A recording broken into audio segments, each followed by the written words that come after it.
Hi. For those of you who don't know me, I'm Mandi Beck.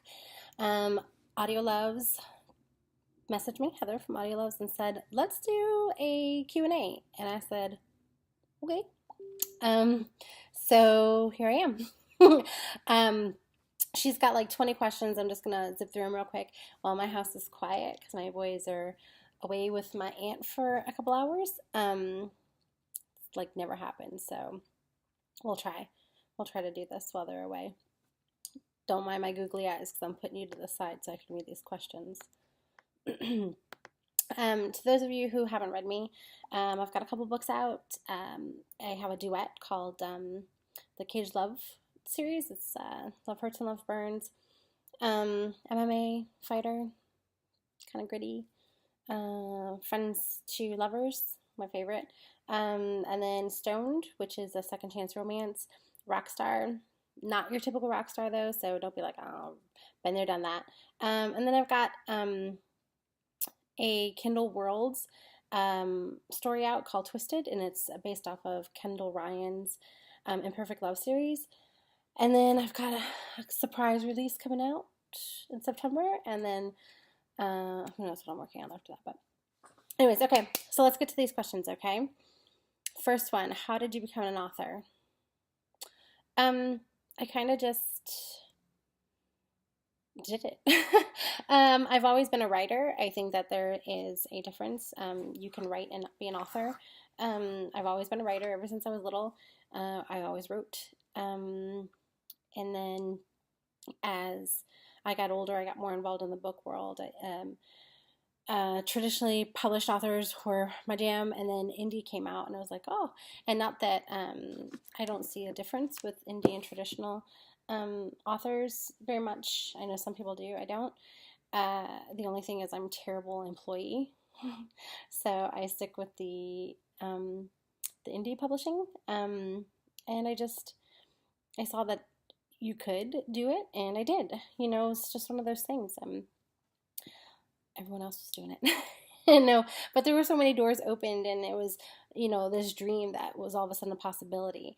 I could do it at my own pace, and so I did. So there's that. But I've always been a writer. I will always be a writer, even if I don't publish my works. I'll always be a writer. So, what influences your writing more, people or life events? I think a little bit of both, but especially music. There's always a little bit of me and something that's happened in my life or around me in my books and in my stories always. But music plays a big part of that also. I'm kind of one of those weird people, like I don't cry at sad movies, but put on a song and I'm bawling, so music touches me. But there's definitely a little bit of me in every one of my stories or one of my, something that's happened in my life. I think that's important. And not necessarily like you have to have experienced this in order to write about it, but kind of it just makes it more organic and it helps your creativity, I think. So there's that.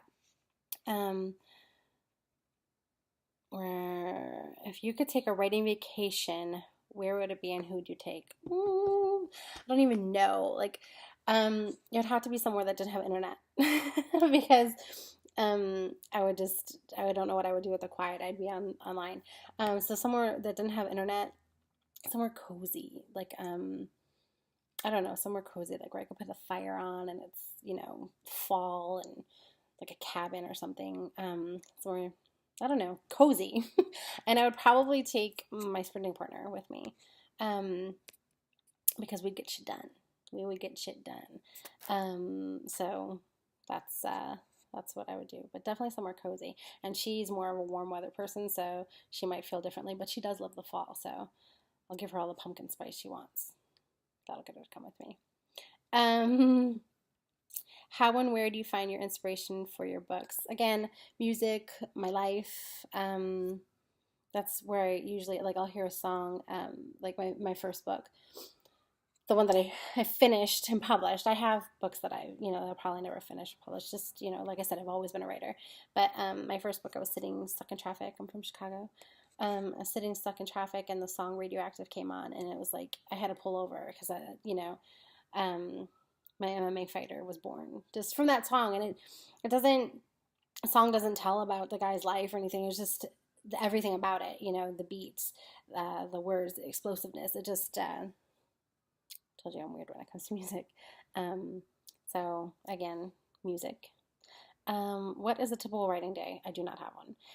Nothing's typical. I have two young boys and a husband, so I write when I can. A lot of times I write with my 4-year-old in my chair behind me. I've posted so many pictures of him sitting in my chair behind me while I try to write. So a lot of my writing happens at night when everyone's in bed because I'm done momming and wifing, which is a full-time job in itself. So, but I do have, like, I have to have my snacks, and sometimes they're sweet, chewy snacks, or sometimes they're like, I've really hooked on sunflower seeds lately. And I always have a coffee or a tea, usually with Fireball in it, and the seltzer water, the flavored seltzer water. So I have like everything lined up, and then I can go from there. So, but I don't have a typical day. Like I wish that I could sit down at 9 and say I'm going to write until 5 and do. I'm not that disciplined. And again, mom first. So, but I do write every day, no matter, even if it's 10 words, or I try to write every day. How long does it normally take for you to write a book? Too damn long. Again, I'm mom, so I'm trying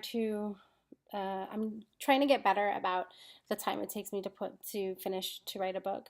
And I always say that I have the time. It's just I don't always have the mindset because, like I said, I've got 2 little boys at home. It's hard to be, in the writing zone when chaos is ensuing behind me. So I've been doing 1 to 2 books a year. I'm going to try to do 4 this year. Pray for me. But 2 of them were novellas. So, but that's my goal. So it's a goal to produce more, write smartly, if that makes sense. Do you have a playlist? Oh, wait, hold on. I skipped like 3 of them. Hold on. How many times have you scrapped a book? I've never scrapped a book. I have put it aside. I think you have to be in a certain mindset to write something. So I have put them aside, but I've never scrapped one completely. I could never do that. The writer in me wouldn't allow that. Do you have a playlist when you write? Yes. Every book has its own playlist, and every playlist coincides with the book. And I put them on when I write, and I can only listen to it in headphones. I'm really weird. I can only listen to it in headphones. If they're out loud, it's totally distracting to me. So in my headphones, and it has to be the song that correlates with that scene. I can't just, just hit shuffle on the playlist. I'm very, very, focused when it comes to that. What music do you listen to for inspiration? What music do you listen when you are developing a story and writing it? My playlists are really random and they're really eclectic. My musical taste is really eclectic, so I don't have any set music. Right now, I'm writing a country star. So I'm listening to a lot of country, which I love anyway. My last book was he was a rocker, so I leaned more towards rock, but I don't listen to typical music. Like, you won't find everything on my playlist on the radio. It's not top 40 stuff, so a little bit everywhere, but I'm a Spotify girl, hardcore. How many edits do you go through? My editor is amazing, and she puts me through 3 rounds of edits.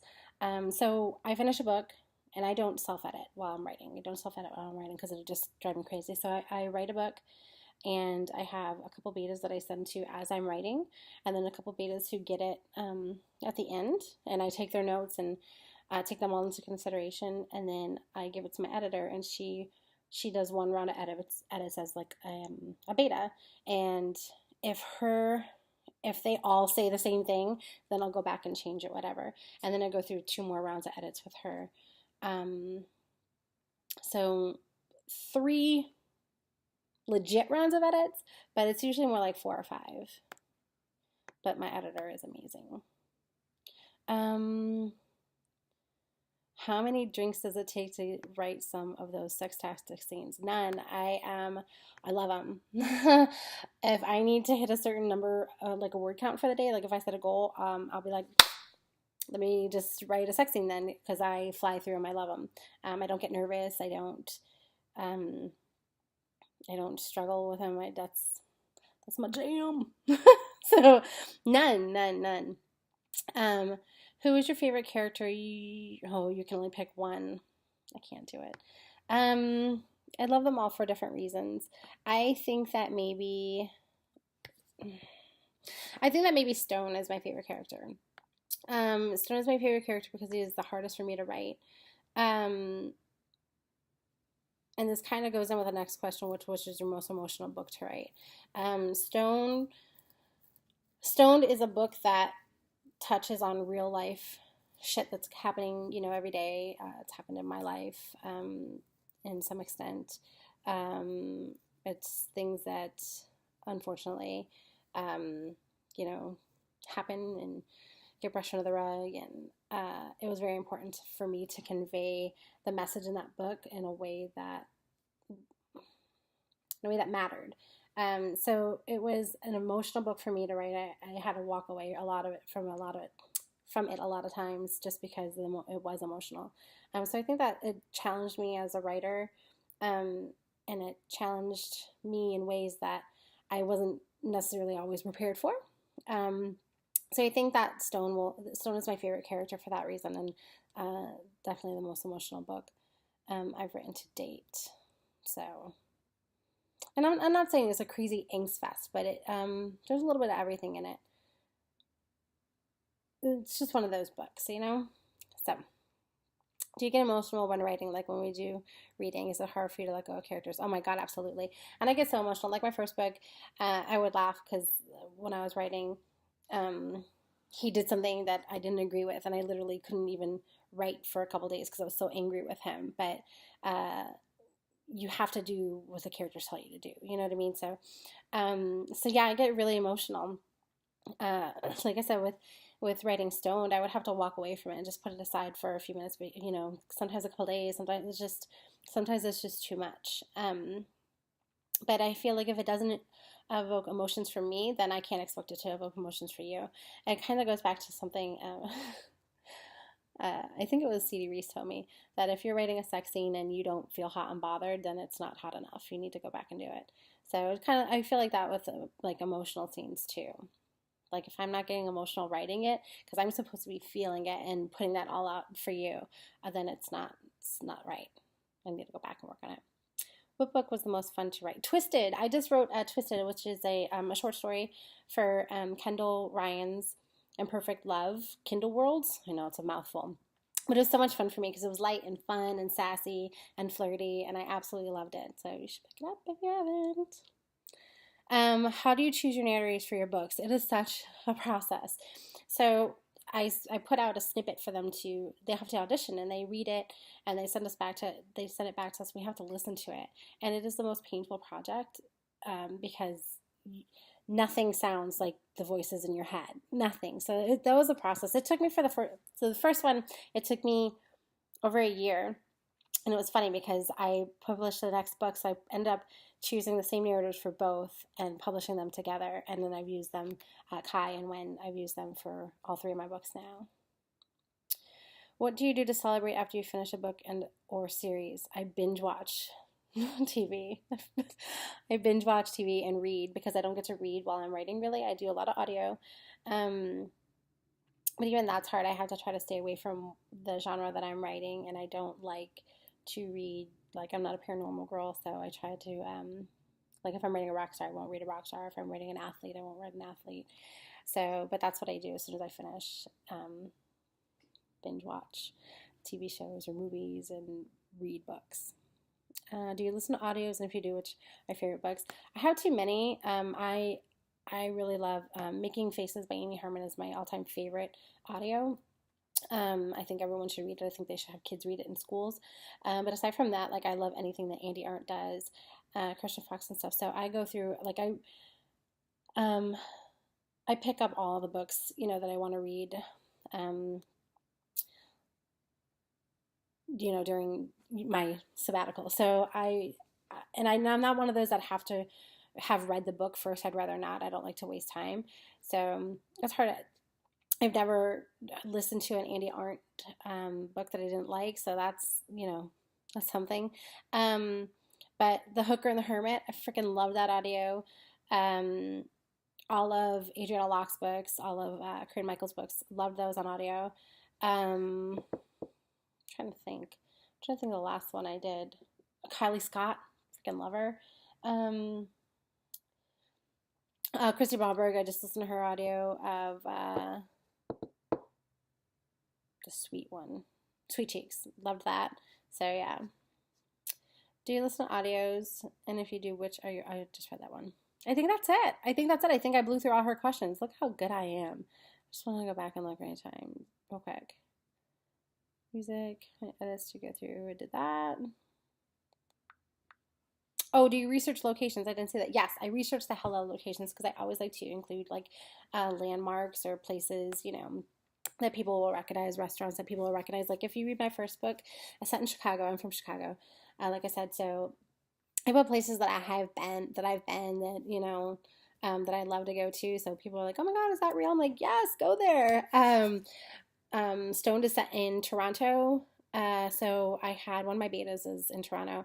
So her and I did a ton of like location researches and stuff. She went there and let me know what was going on. I do like Google Maps so I can come down and look at stuff. But yeah, I always try to I like Zillow houses and find ones that in the area that I can go off of and stuff. So yeah, I do research location because I don't want to make our location up. And I like to keep it as organic as I can, so people are like, "Oh my gosh, I was there. It was beautiful." That's my thing. So that's it. Thanks so much for 16 minutes. That's not bad for me. Thanks so much for hanging out with me. I hope that you like this, and I'm sorry for the rambly. I get really. If you haven't read me, you should. You can check me out all over the interwebs, author Mandi Beck. That's my Twitter handle. That is my IG handle. That's my Facebook handle. My Facebook group is Mandis Books. You can check me out there. Thank you so much to the ladies of Audio Loves for inviting me to do this. I was so excited. I even took a shower for it. No, I'm just kidding. I have a doctor's appointment. But thanks so much, you guys. Have a great day. As soon as I find the red button.